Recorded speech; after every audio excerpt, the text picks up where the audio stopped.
ഇന്ന് KIIFB CEO CM എബ്രഹാമിനോട് ഹൈക്കോടതി ചോദിച്ചിരിക്കുകയാണ്, എന്തിനാണ് നിങ്ങൾ ഓടി ഒളിക്കുന്നത്, എന്തിനാണ് ഭയക്കുന്നത് ED? ഇത് പറയുമ്പോൾ പിണറായി വിജയൻ്റെ വളരെ വിഖ്യാതമായ ഒരു സ്റ്റേറ്റ്മെൻ്റ് ഉണ്ട്, മടിയിൽ കനമുള്ളവരെ പേടിക്കേണ്ടതുള്ളൂ. കനമുണ്ടായിരിക്കാം, അതായിരിപ്പോൾ ഹൈക്കോടതിയും ചോദിക്കുന്നത്. കാരണം കിഫ്ബി CEO പറയുന്നത് 5 തവണ ED നോട്ടീസ് അയച്ചു. തോമസ് ഐസക്കും പറയുന്നത് എന്നോട് 4 തവണ നോട്ടീസ് അയച്ചു. അപ്പോൾ കോടതി ചോദിക്കുന്നു, നിങ്ങൾ നോട്ടീസ് അയച്ചെങ്കിൽ നിങ്ങൾക്ക് അങ്ങോട്ട് പോയിട്ട് ഉള്ള കാര്യം പറഞ്ഞാൽ പോരെ? വളരെ സിമ്പിൾ ലോജിക്കാണ്. ഒരു അന്വേഷണ ഏജൻസി ഗൗതമിനോടോ ഒരു സ്ഥാപനത്തിനോടോ ഞങ്ങൾക്ക് കുറേ കാര്യങ്ങൾ അറിയാനുണ്ട് എന്ന് പറഞ്ഞ് നോട്ടീസ് കൊടുത്താൽ അതിന് ഉത്തരം കൊടുക്കാതെ ഓടി വിളിക്കുന്നത് എന്തിനാണ്? അപ്പോൾ അവിടെ തന്നെ എന്തോ കുഴപ്പമുണ്ട്. ഈ കിഫ്ബി എന്ന് പറയുന്ന സാധനം എന്താണെന്ന് ഗൗതമൻ അറിയാമോ? ഇല്ല. അത് സർക്കാരിൻ്റെ ഒരു സ്പെഷ്യൽ പർപ്പസ് വെഹിക്കിൾ എന്ന് പറയും. ഒരു പ്രത്യേക ഉദ്ദേശത്തോടു കൂടി ഉണ്ടാക്കുന്ന സാധനങ്ങളാണ്, സംരംഭങ്ങളാണ്. SPV വികസനത്തിന് മറ്റ് പലതിനും വേണ്ടി.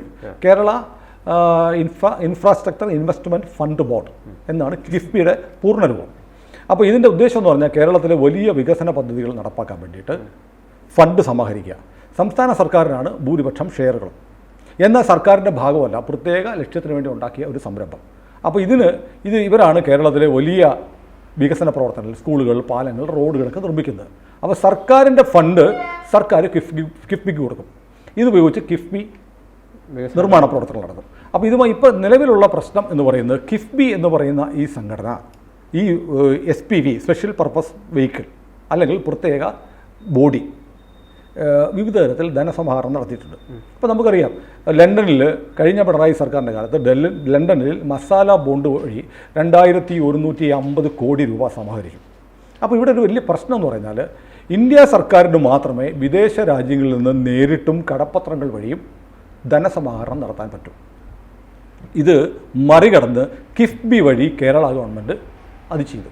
അപ്പോൾ കേരള സർക്കാരിന് ചെയ്യാൻ പറ്റില്ല, അതുകൊണ്ട് കിഫ്ബിയാണ് നടത്തിയതെന്നാണ് ഇവരുടെ വാദം. പക്ഷേ കിഫ്ബി എന്ന് പറഞ്ഞാൽ ഏതാണ്ട് 80% ഓഹരി സർക്കാരിൻ്റെയാണ്. അപ്പോൾ സർക്കാർ കേന്ദ്ര ഈ നിയമത്തെ മറികടക്കാൻ വേണ്ടി ഉണ്ടാക്കിയ ഒരു കുറുക്ക് വഴിയാണ് കിഫ്ബി എന്ന് പറയുന്നത്. അതാണ് ഒന്നാമത്തെ കാര്യം. അപ്പോൾ ഈ പ്രശ്നത്തിലെ ഒന്നാമത്തെ വ്യവസ്ഥ എന്ന് പറയുന്നത്, കേന്ദ്ര സർക്കാരിൻ്റെ വ്യവസ്ഥകൾക്ക് വിരുദ്ധമായി വിദേശത്ത് നിന്ന് കടപ്പത്രത്തിലൂടെ പണം സമാഹരിച്ചു.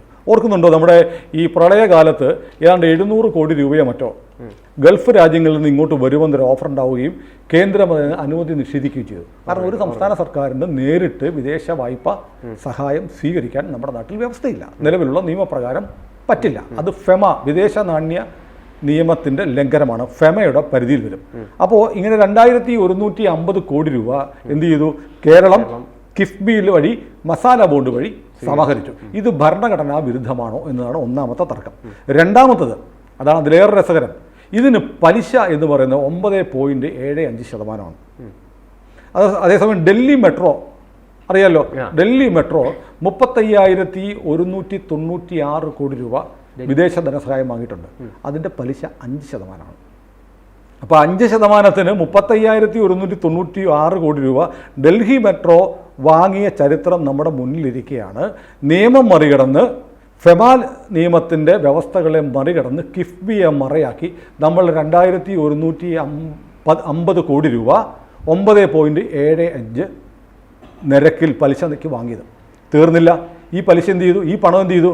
ഈ പണം 9.25% പലിശയ്ക്ക് വാങ്ങിയ ഈ തുക 8% പലിശ കിട്ടുമാറ് നമ്മുടെ സർക്കാർ കൊണ്ട് നമ്മുടെ സഹകരണ ബാങ്കിലിട്ടു. 9.25 രൂപയ്ക്ക് കടമെടുത്തിട്ട് 8% പലിശ കിട്ടുന്ന സഹകരണ ബാങ്കിലിട്ടു. അപ്പോൾ അതിൻ്റെ വിനിയോഗത്തിൽ ഒരു ക്രമക്കേടുണ്ട്. രണ്ടാമത്തെ പ്രശ്നം, ഇപ്പോൾ വിദേശത്ത് നിന്ന് കടം വാങ്ങുന്നു. കടം വാങ്ങുമ്പോൾ ആരാണ് ഇതിന് ഗ്യാരണ്ടി ആയിട്ട് ഒപ്പിടുന്നത്? സെൻട്രൽ ആക്ട് അനുസരിച്ച് ഈ ഗവൺമെൻറ്, ഇന്ത്യ ഗവൺമെൻറ്റിൻ്റെ തലവൻ രാഷ്ട്രപതിയാണ്, കേരള ഗവൺമെൻറ്റിൻ്റെ തലവൻ ഗവർണറാണ്.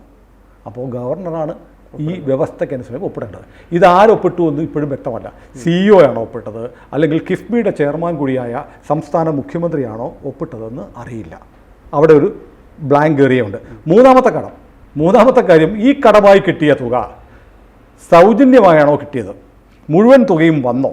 ഇതിന് സർവീസ് ചാർജ് ഉണ്ടോ? കാരണം ഇത്തരം വായ്പകളൊക്കെ ഏർപ്പാടാക്കി കോർപ്പറേറ്റ് മേഖലയിൽ അറിയാം, വലിയ കോടികളുടെയൊക്കെ വായ്പ ഏർപ്പാടാക്കി കൊടുക്കുമ്പോൾ അതിനൊരു ഇടനിലക്കാരനൊരു കമ്മീഷനുണ്ട്. മുഖ്യമന്ത്രി ഇന്നലെ പറഞ്ഞിട്ടുണ്ട്, കേരളത്തിൽ കമ്മീഷനൊന്നും ഇല്ല എന്ന് വളരെ അഫേം ചെയ്ത് പറഞ്ഞ മുഖ്യമന്ത്രിയാണ് നമ്മുടെ കേരളത്തിലുള്ളത്. അത് നമുക്ക് പിന്നീട് ഒരിക്കൽ സംസാരിക്കേണ്ട വിഷയമാണ്.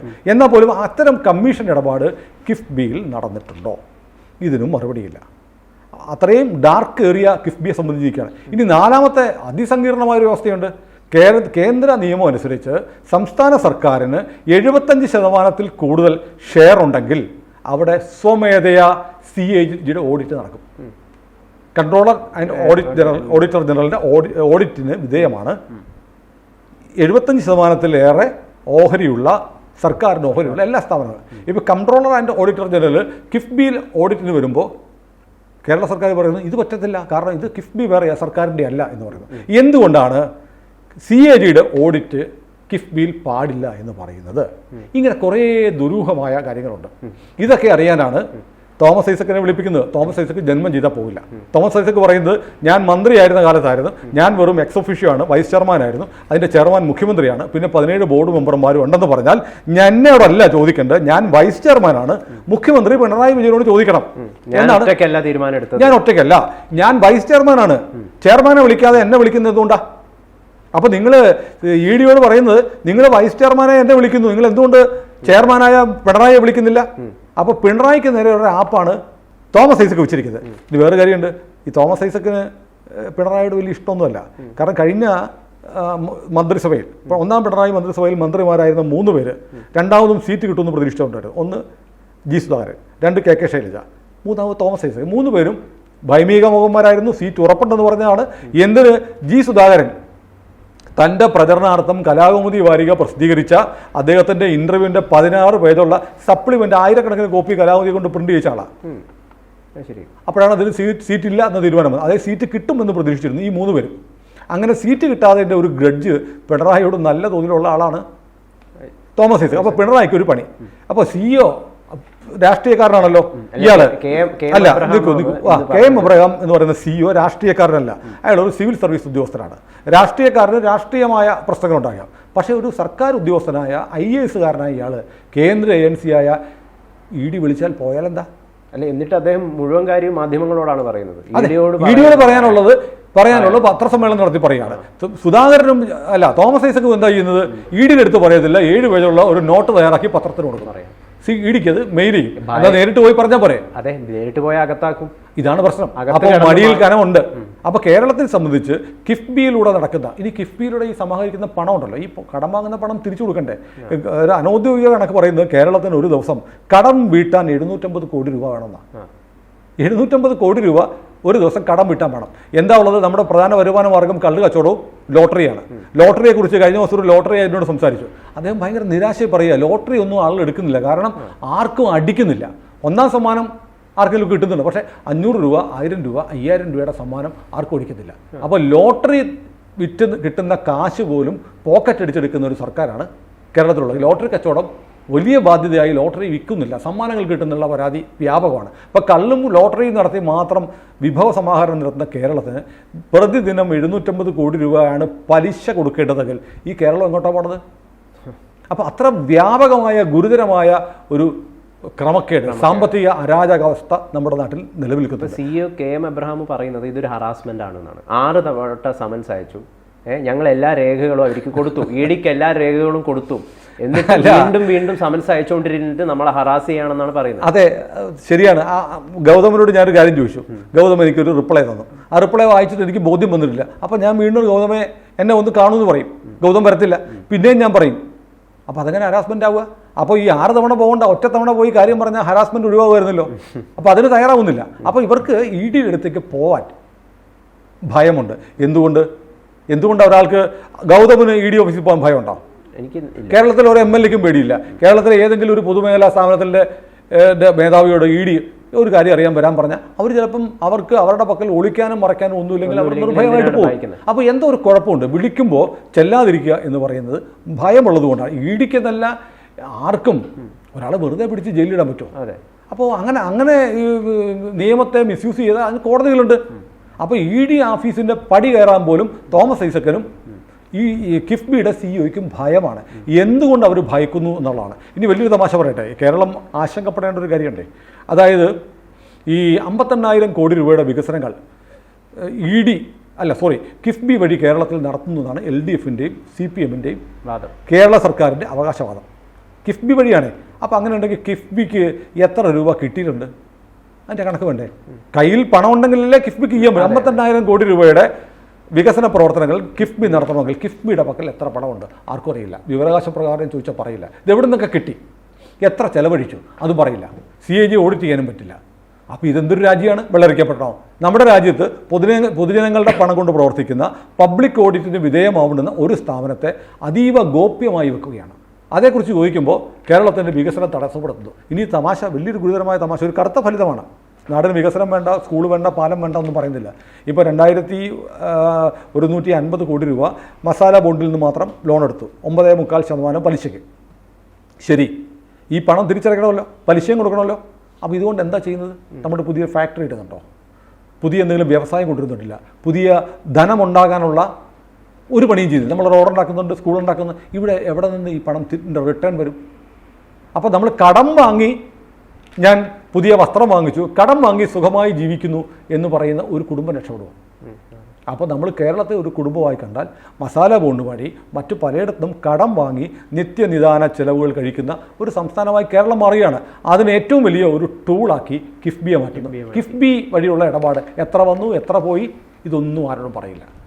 അത് പറയാതിരിക്കുക. അപ്പോൾ ഒരു പക്ഷേ ഈ പറയുന്ന പോലെ ഈ ധനകാര്യ രംഗത്ത് സഹകരണ ബാങ്കുകളുടെ പണം വലിയ തോതിൽ CPM ദുർവിനിയോഗം ചെയ്യുന്നു എന്നാണ് കരുവന്നൂർ ബാങ്ക് ഉൾപ്പെടെയുള്ള കണ്ടത്.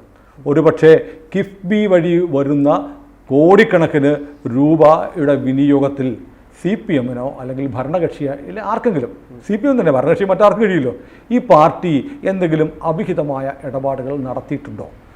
അതിൻ്റെ വിശദാംശങ്ങൾ പുറത്തു വരുമെന്നുള്ള ആശങ്കയുണ്ട്. ഒരു പക്ഷേ കിഫ്ബിക്ക് വേണ്ടി പുറത്തുനിന്ന് മസാല ബോണ്ട് വഴി, കടപ്പത്രങ്ങൾ വഴി സമാഹരിക്കുന്ന പണത്തിന് ഇടനിലക്കാരുണ്ടോ, അതിന് കമ്മീഷനുണ്ടോ? ഇത്തരം വസ്തുതകൾ ഒരുപക്ഷെ കിഫ്ബിയെ തൊട്ടാൽ അറിയുമായിരിക്കാം. ഒരുപക്ഷെ കേരളത്തിൽ നമ്മളിപ്പോൾ കാണുന്ന പല തലകൾക്ക് മീതെയും വലിയ ആരോപണങ്ങൾ ഉയരുകയും കേരളം ഇതുവരെ കണ്ടിട്ടില്ലാത്ത ഏറ്റവും വലിയ ചില കുംഭകോണങ്ങൾക്ക് നമ്മൾ സാക്ഷ്യം വഹിക്കേണ്ടുന്ന അവസ്ഥയിലേക്ക് കാര്യങ്ങളെത്തും. പക്ഷേ ഈ അന്വേഷണമൊക്കെ വളരെ കൃത്യമായിട്ട് നടക്കുമെന്നാണ് കേരളത്തിലെ പല ജനങ്ങളുടെയും ആശങ്ക. കാരണം CPM BJP അന്തർധാര വളരെ സജീവമായിട്ടുണ്ട്. അല്ല ഗൗതമേ, അത് ഗൗതമിൻ്റെ ചോദ്യം എനിക്ക് മനസ്സിലായി. അതായത് നമുക്ക് ഇതിന് വേഗം പോരാന്ന് പറയുന്നത്. നമ്മളൊരു കൊലക്കേസ് നടന്നു, ഒരു ക്രൈം നടന്നാൽ ഇപ്പോൾ ഗൗതമനെ തല്ലി, അപ്പോൾ പോലീസ് പരാതി കൊടുത്ത ഇവിടെ വരുന്നു, അടിച്ചു, സാക്ഷിയെ കണ്ടു, FIR ഇട്ട് ചാർജ് ചെയ്യാം. ഒരു കുറ്റം, സാമ്പത്തിക കുറ്റം അങ്ങനെയല്ല. ക്രിമിനൽ കേസുകൾ അന്വേഷിക്കുന്ന പോലെ ലളിതവും അനായാസവുമായി ഒരു സാമ്പത്തിക കുറ്റകൃത്യം തെളിയിക്കാൻ പറ്റില്ല. കാരണം ഇത്തരം പദ്ധതികൾ ആസൂത്രണം ചെയ്യുന്ന ആളുകൾ അതിനെ മറികടക്കാനുള്ള സാധനം കൂടെ ഉണ്ടാക്കി വെക്കും.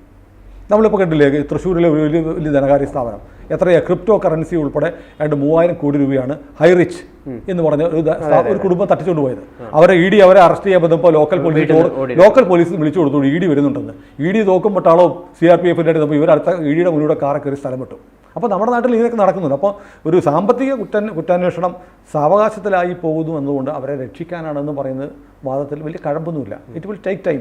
ഏതായാലും വിവാദത്തിൽ കഴിഞ്ഞ ദിവസം നമുക്ക് നോക്കാം. ഇതൊക്കെ കേന്ദ്ര സർക്കാരിനെതിരെ ഒരു അതൃപ്തി അറിയിച്ചിരിക്കും. ചോദിച്ചത് എത്ര കാലം എടുക്കും എന്ന് ചോദിച്ചു. അപ്പോൾ അതിൻ്റെ റിപ്പോർട്ട് കൊടുത്തിട്ട് ഞങ്ങൾ ഇന്ന കാര്യങ്ങൾ ചെയ്തുകൊണ്ടിരിക്കുക, ഇന്ന കാര്യങ്ങൾ ചെയ്യാനുണ്ട് എന്ന് പറയുമ്പോൾ കോടതിയും പറയാൻ പറ്റില്ല.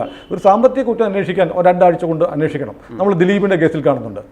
ആ കേസിൽ ഇത്ര ദിവസം കൊണ്ട് തീർക്കും എന്ന് പറയുന്നത്. അതുപോലെ ഒരു സാമ്പത്തിക കുറ്റം അന്വേഷിച്ച് തീർക്കാൻ കഴിയില്ല. അതുകൊണ്ട് നമ്മൾ ബ്ലെയിം ചെയ്യേണ്ട. അത് ഒരു അൺഹോളി നെക്സസ് കേരള സർക്കാരും കേന്ദ്ര സർക്കാരും തമ്മിലുള്ളത് കൊണ്ടാണെന്ന് പറയുന്നതിൽ വലിയ കഴമ്പില്ല. ഏതായാലും നമുക്ക് കാത്തിരിക്കാം. എന്തായാലും മടിയിൽ കനവുള്ള ആളുകൾ അഴിക്കുള്ളിലാകാൻ വേണ്ടിയിട്ട് കേരളത്തിലെ ജനങ്ങൾ ആഗ്രഹിക്കുന്നുണ്ട്. അത് ഒരുപക്ഷെ നമുക്ക് വലിയ താമസമില്ലാതെ ചിലതൊക്കെ കാണാൻ പറ്റും.